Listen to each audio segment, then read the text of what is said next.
Hi folks, we are Sophie and Philippe, two professional chefs and regenerative farmers. Currently, we're setting up our second regenerative farm in Central Portugal, where we grow food for our local community and share our knowledge both on the land and in the kitchen. On this channel, we take you along on the farm's development and we show you how we grow, cook and preserve nutrient-dense, regeneratively grown, delicious food. In a time where the food we're eating is literally killing us, the most powerful and impactful action one could take is to consume nutrient-dense, regeneratively grown, clean food. Let's grow it, let's cook it, let's do it. This weekend, I had the pleasure of visiting Vivid Farms to hear JM Fortier speak about profitable market gardening on a small acreage. It was amazing because Vivid Farms is a 20-hectare farm and it is the result of the hard work, vision and passion of Paulo Carvalho and his wife Anna, and of course the team. Not only will this wonderful farm be producing a big variety of nutrient-dense food, they are also doing tons of research and investigating the impact of regenerative agriculture right here in Portugal. They'll be sharing that data and they hope to inspire and help transition other farmers into the regenerative space. So, hooray!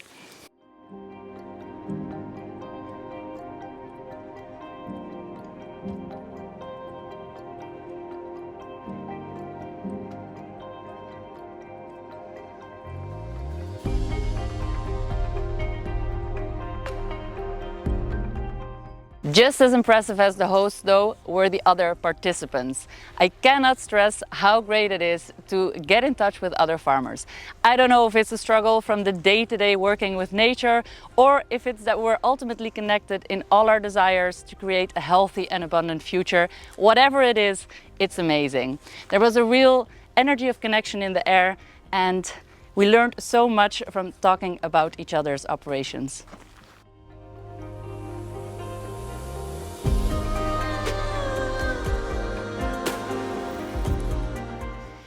One of the struggles of the transition to small-scale, local, organic, regenerative food is making that type of farming profitable on a small acreage. And on that field, JM Fortier is an expert. He has shown that it is actually possible to be profitable on a small acreage, midst the right techniques are applied. In 2004, he and his wife, Madeleine Desroches, created Les Jardins de la Grelinette, a certified organic market garden in Santerem, Quebec. Fortier detailed his methods in the book The Market Gardener, a Successful Grower's Handbook for Small-Scale Organic Farming. And now he also teaches it in an online masterclass. Throughout the years, he has definitely been an inspiration to both Philippe and myself during our growing adventures. So also if anybody out there watching this video is considering becoming a small-scale farmer, I highly recommend you check out his work.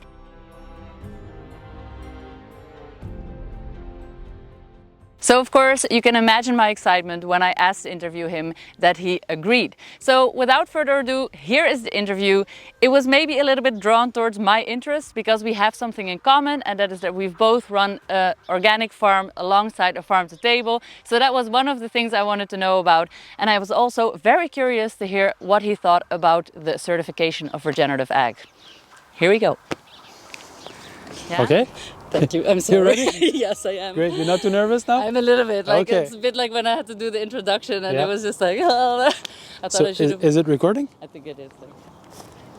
It is. Yes. Okay, great. All right. Guys, amazing. I'm here on Vivid Farms meeting one of the heroes, JM Fortier. I'm very nervous, as you can tell. I'm sort of shaking in my boots here, so I'm going to try to keep it calm and steady. Well, first of all, let me just say that you've just signed the book for me, which is great. So I would say if you want to learn from the master, go check out JM Fortier. Vivid Farms, which is a part of Vivid Foods, but Vivid Farms is really, really a beautiful place. Tomorrow I'll get to see it in detail. So just standing on the parking lot, I'm impressed, and I'm pretty sure that tomorrow will be. You see the fire there? Like the bonfire for tonight? We're gonna have a nice barbecue. It's pretty cool. Yeah, pretty cool. Super nice. All right, so I'm really excited. I just want to get a few very quick questions in. The first one sort of being, we were organically certified for a while on our last farm. Yeah. And I hear a lot of talk about if regenerative is going to go the same way that the organic label is going to go. And I'm curious to hear what your thought is on that, and if that's a good thing How much time do we have to Okay. answer this question? Very brief now. Very brief. Yeah. I think regenerative organic will have some sort of a certifying Entity. to it. It has to. And I think that if it's not organic, then regenerative kind of is losing a bit of its meaning. Yeah. Because it can be many things, including glyphosate. Yes, I agree. That's a good yeah. brown route, I suppose. Yeah. Yes, well, it's an interesting concept in my mind also, because the whole idea of certification, obviously you want to create, so that the consumer has an idea that what you're selling is actually what you're selling. Mm-hmm. I also think that sort of that relationship between the growers and the customers is what really needs to be restored. So I'm always a big advocate of open farms and having people come to your place and stuff. I understand that if you want to scale that becomes more difficult. Yeah. But yeah, it's sort of, I don't know. Because I've been organically certified and I've seen how easy it is to sort of rig that system, and for small scale growers, how much bureaucracy went into that. I don't know how it is in Canada, but I felt like here it was just a very tedious job for maybe not the work that I then think should have been put into it. But I suppose that there are different certification. Let me tell you how I see things. Is like certifying the farm is a process, and it's not like the most fun you'll have. Yeah. However, when we're competing against Whole Foods and all these big chains that are selling stuff that is regenerative, whatever, and then people are buying that instead of what we're growing, then that becomes like I agree. it's not cool, So I don't know how to solve it, but somehow, like, it's important that we don't lose any customers to what we do. We need to have more customers. Definitely. I think one of the requisites for a good system that actually is a certifying entity is for it not to have any gain or discouragement from giving you the certification or not. And I felt like that was problematic with organic, where it was like you're paying for the certification, so then for them to actually take the certification from you, it's actually not in their favor. You know what I mean? I think that didn't make sense. So if there would be a better version, then I would also be for. Cool. Let's do it. So it's like a technical farmer to farmer. What do you think? Certification? Yes, no? I think it should be peer review also. Yes, not exactly. certified, but it should be like that was how it was back in the days. Like, if there's a review to be had, it's a peer-to-peer. Yeah, I agree. So it stays real. And the good open farm policies where people get to I agree. visit, right? I agree. Do you know that in the US, hydroponic farms are certified organic? Really? You did not know that? No, that's all. I have a lot of talks with people about so that means that Walmart can grow hydroponic lettuce and call it organic and sell it, and then compete with us. Wow, that's insane. I didn't know that. Yeah. A lot of people ask me about that, like, what do you think about hydroponics? I'm just like, why would you imitate nature all the way that you try to take everything sort of indoors and then have to mechanize everything, plastic inputs, only inputs. Like, you're taking it completely out of its context and then trying to recreate the context. This is madness to be. It's like having a, what do you call it, soluté, like when you're... an IV. IV. It's like feeding yourself with an IV. And like, the product just doesn't taste, like, it's just not nice. It's like the lettuce as well, like, it's all floppy shit, right? Yeah, okay. Another thing that I would love to discuss with you, because I feel like there we are like, we have a raakvlak, we say in Dutch. Like, we have a part where we connect, because you said that you started a farm to table restaurant. Yeah. And I liked how you sort of said, oh, then I opened this project, not really realizing that then I have to, run a restaurant. Yeah. So we also, before the farming chefs now in Portugal, we ran a farm to table restaurant. So I know very well about that. I went in that the other way around. So I came from a restaurant. I was like, oh, let's open a farm. Exactly. And then I was like, oh no, now we need to run a farm. Yeah.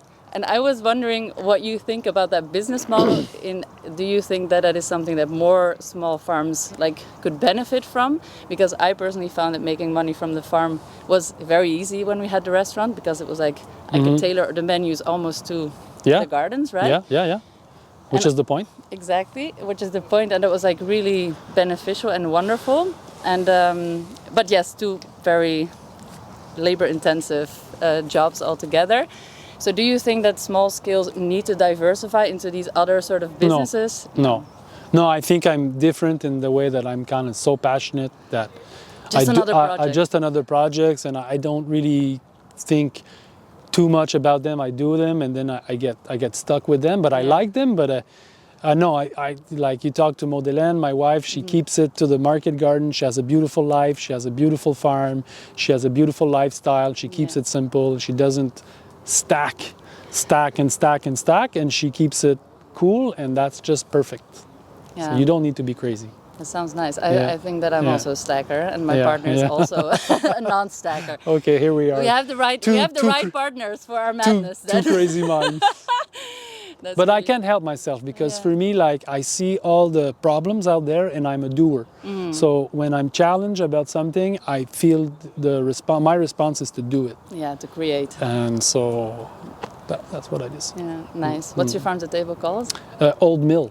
Oh, that's great. The Old Mill. Is it an old mill then also? It's an old mill. It's 1849 and it has a hectare garden all around the restaurant. Wow. And then people can go into the gardens and then come in for a meal. And it's really nice, yeah.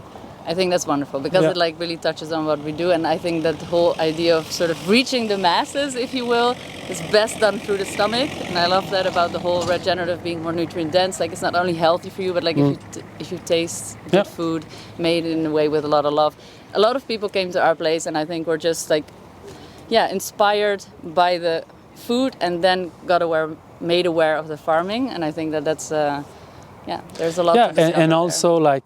Just like selling wholesale organic produce that you don't see the end customer. It's not the same as selling it to somebody that's coming to your table, eating it, or going to farmer's market with people thanking you. And it's like this relationship, I think, is really cool. Definitely. Yeah. Plus also, as a farmer, I found it really, like as a chef, I found it inspiring that when we started farming, and this was only like year 2, year 3, when we started actually farming and not just growing weeds. The idea of how much of the plants are actually not used in commercial cooking, because like we just get either just the flower, but you could eat the stem and you could eat the leaves. And I think that that's a really wonderful thing about farm to table restaurants, and just the whole circular thing. I agree. Thank you. I'm going to leave you. I agree. All right. So you want to talk about where we're going next? Yeah, we're going to go to have a nice barbecue now, I think, right? With some wonderful food from this farm. I think they're doing animals and gardens, and just like, it's too much. It's impressive. Let's go. Have some meat. Thank you. That's good? Very good. You liked it? Yes, I do. After the interview, we indeed headed over to an amazing bonfire and barbecue. The night was filled with good conversation, excellent beef, beers and music made with some very unconventional improvised instruments, such as bamboo sticks, a pitchfork, a wine barrel and a concertina.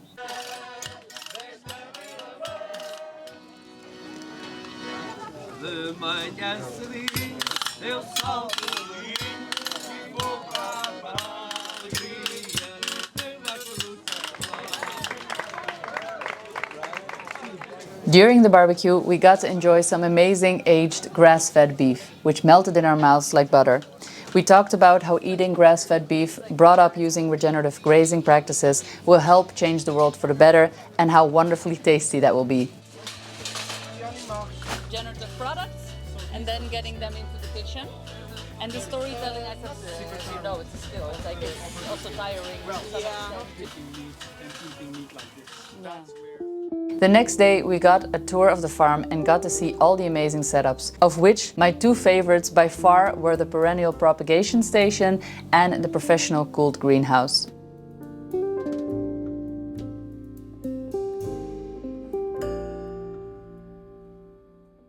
They inoculate their compost with microbiology and enrich it with basalt rock. This setup is huge and has a nitrogen-rich pile and a carbon-rich pile. They also have a wild area for the farm where they let the natural system run solely with the interruption of some goats and donkeys.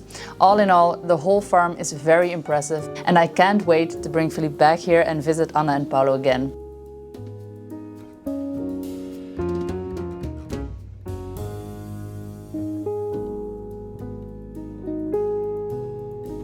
All in all, it was a really great experience, and I just want to take this moment to thank our hosts one more time, Anna and Paulo. Thank you so much.